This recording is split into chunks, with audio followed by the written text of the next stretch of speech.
ආයුබෝවන් අපි මේ 2025 අතුරුදර්ශන ජාත්‍යන්තර බෞද්ධ විහාරයේ අවුරුදු උත්සවයේ රිහර්සල් කරන ගමන් ඉන්නේ. ඉතින් තව දින කිහිපයක් අපිට ඉතුරු වෙලා තියෙන්නේ 12 වෙනිදා සෙනසුරාදා. ඉතින් මේ ප්‍රසංගය පැවැත්වීමට නියමිතයි. මේ ඔක්කොම අපේ දරුවෝ බොහොම මහන්සියෙන් කැපවීමෙන් මේ නැටුම් වලට සහභාගී වෙනවා.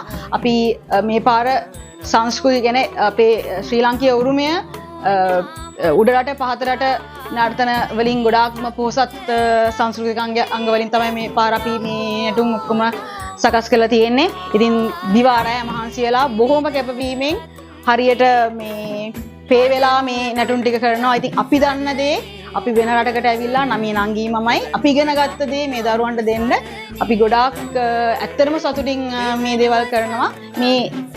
මේ අවස්ථාව අපිට ලබා දුන්නට අපේ නායක ස්වාමීන් වහන්සේ කස්සප හාමුදුරන්ට පින් අයිති වෙනවා. ඉතින් අපි පුළුවන් තරම් අපේ කැපවීමෙන් මේ දේ අති සාර්ථක විදිහට කරන්න බලාපොරොත්තු වෙනවා. ඉතින් අපි ඔයගලන් ඉල්ලා සිටිනවා 12 වෙනිදා ඇවිල්ලා මේ දරුවන්ගේ නර්තනාංග බලලා ඒවා රස විඳලා මේ යන්න කියලා. ඉතින් ඔබ සැමට ආයුබෝවන්.